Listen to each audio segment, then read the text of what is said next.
السلام علیکم پیارے بچوں۔ تو آج آپ تیار ہیں ایک نیا واقعہ سننے کے لیے؟ تو چلیں آج ایک بہت ہی پیارا واقعہ، بہت ہی پیاری کہانی اپنے بچوں کو سنانے لگی ہوں۔ تو چلیں تیار ہو جائیں۔ حضرت ابراہیم علیہ السلام بیبیلون میں پیدا ہوئے اور ان کے والد ایک سنگ تراش تھے۔ پیارے بچوں، ہم نے اپنی پچھلی کہانی میں آپ کو بتایا تھا نا حضرت ابراہیم کے بارے میں، تو آج حضرت ابراہیم کے بارے میں مزید بتاتی ہوں کہ وہ بیبیلون میں پیدا ہوئے اور ان کے والد ایک سنگ تراش تھے، یعنی کہ پتھر تراش کر وہ چیزیں بنایا کرتے تھے۔ تو اللہ تعالیٰ نے حضرت ابراہیم علیہ السلام کو آزر کے گھر پیدا کیا اور ان کے والد ایک سنگ تراش تھے اور بتوں کی پوجا کرتے تھے۔ پیارے بچوں، آپ کو پتہ ہے نا کہ پتھر کی پوجا کرنا، پتھر کی عبادت کرنا کتنا گناہ ہے؟ تو اسی طرح ابراہیم کے والد بھی پتھر کی پوجا کرتے تھے، لیکن حضرت ابراہیم جب چھوٹے تھے تو انہیں یہ بات کچھ اچھی نہیں لگتی تھی۔ وہ پریشان رہتے تھے اور سوچتے تھے کہ میرے والد یہ پتھر کے بت کیوں بناتے ہیں اور گاؤں کے لوگ پتھر کو کیوں سجدہ کرتے ہیں۔ وہ ایک ایک بت کو دیکھتے اور حیران ہو جاتے، اور گاؤں کے لوگوں کو دیکھتے نا تو وہ بھی ان کے آگے سجدہ کرتے اور اپنی منتیں مرادیں ان کے آگے جو ہے نا مانگتے ان سے۔ تو حضرت ابراہیم علیہ السلام کو یہ بات کچھ اچھی نہیں لگتی تھی۔ حضرت ابراہیم علیہ السلام بچپن سے ہی بہت ذہین تھے پیارے بچوں۔ اسی طرح وقت گزرتا گیا اور ایک دن حضرت ابراہیم علیہ السلام کے والد ایک بت بنا رہے تھے، تو ابراہیم نے پوچھا، ابا جان آپ یہ کیا بنا رہے ہیں؟ تو حضرت ابراہیم کے والد نے جواب دیا، یہ ہمارا سب سے بڑا خدا ہے اور یہ اس کے کان اس لیے بڑے ہیں کہ یہ بہت زیادہ ذہین ہے۔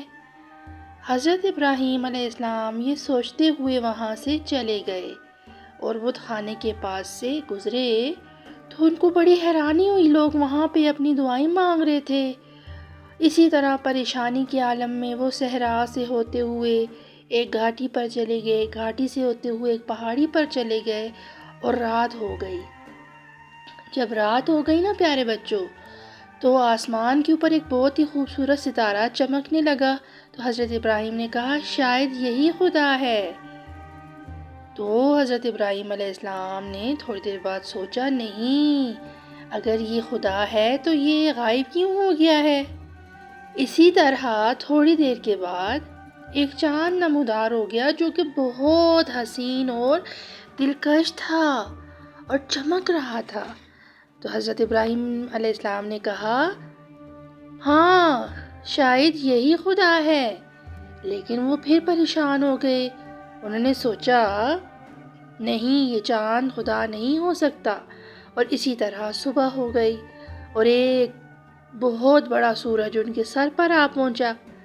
اب وہ کہنے لگے، ہاں شاید یہی خدا ہے، یہی ہمارا خدا ہے، لیکن تھوڑی دیر بعد وہ پریشان ہو گئے۔ انہوں نے کہا نہیں، یہ ہمارا خدا نہیں ہے، اور اسی طرح وہ واپس پلٹے اور اپنے والد کے پاس آئے جو کہ ایک بت بنا رہے تھے، اور یہ سارا ماجرا ان کو کہہ ڈالا، اور یہ بھی کہہ ڈالا کہ ابا جان، خدا وہ نہیں ہوتا جو مٹ جاتا ہے، یہ پتھر جو ہیں بے جان ہیں۔ اس پہ ان کے والد نے ان کو غصہ کیا اور وہ وہاں سے نکل کر گاؤں کی طرف چلے گئے۔ گاؤں کے لوگوں کو انہوں نے دعوت دی کہ یہ تم لوگ پتھر کی پوجا کرتے ہو، یہ پتھر جو ہے نا اللہ تعالیٰ نہیں ہے، یہ تمہارا خدا نہیں ہے، چھوڑ دو اس کی عبادت کرنا۔ لیکن گاؤں والوں نے برا بھلا کہنا شروع کر دیا، اور ایک دن حضرت ابراہیم علیہ السلام نے سارے بت توڑ دیے، سارے بتوں کی گردنیں توڑ دیں اور ایک بڑے بت کے اوپر کلہاڑی رکھ دی۔ اگلے دن بچوں پتہ ہے کیا ہوا؟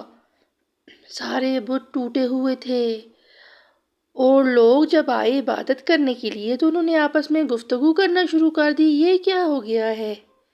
ہمیں لگتا ہے ابراہیم نے کچھ کیا ہے، ہم اپنے جا کے سردار سے بات کرتے ہیں۔